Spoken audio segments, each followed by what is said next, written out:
কোন জন্মে একদিন বাসার সবার কাছে খুব শখ করে বলছিলাম যে মাছ কাটতে আমার অনেক বেশি ভাল লাগে। তারপর থেকে এরা আমারে যে পরিমাণ শাস্তি দেয় যা বলার মতো নয়।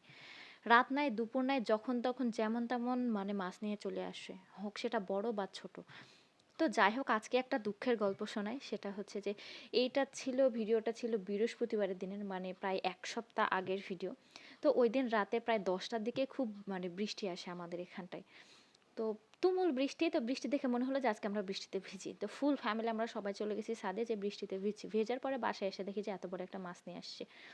আর এইদিকে মজার আরেকটা বিষয় হলো, ওইদিকে আমার 2 বালতি কাপড় ভেজানো আছে। মানে আমি সচরাচর দেখা যায় যে রাতের বেলায় কাজগুলো বেশি করে থাকি। তো রিল্যাক্স হয়ে রাতের বেলাতে আমার কাজ করতে অনেক বেশি ভালো লাগে।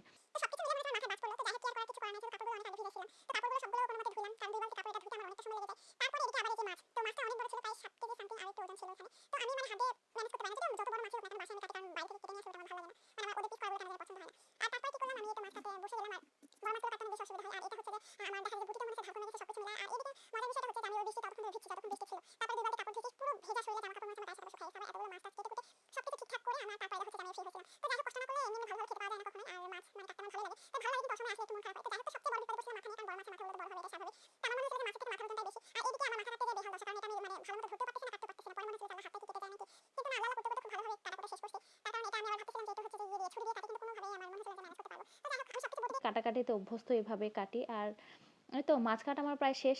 যদিও কষ্ট হলেও বাসার সবাই যখন এইসব গুলো করাতে অনেক খুশি থাকে, তখন আমারও বেশি ভাল লাগে। তার কারণ আমার একটু কষ্টে তাদের, মানে তারা যে এটা মানে মানে নিয়ে আসে বাসায় কোনো ভয় ভীতি ছাড়াই, যে না বাসায় নিয়ে গেলে যা এটা নিয়ে কোনো ঝামেলা হবে না, এটাই আমার কাছে অনেক।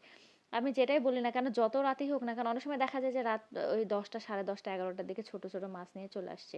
আবার সেটা কি করে দেবে, তখনই ঠিকঠাক করে আবার তখনই রান্না করে দিতে হবে। তো যাই হোক, এটা বেশি হয় আব্বু যখন থাকে সেই সময়। তো আব্বু না থাকলে এরকম এতটা ইয়ে হয় না। আব্বু মাছ খেতে পছন্দ করে, আর আব্বু থাকলে দেখা যায় যে আমার আব্বুর সাথে সাথে অনেক ধরনের মাছ খাওয়া হয়। তো মাছ তো কাটাকুটো শেষ, আর আমার হাতটা তো মনে হচ্ছে জোড়া মানে জড়ো জড়ো হয়ে গেছে। তো ভালো থাকবেন।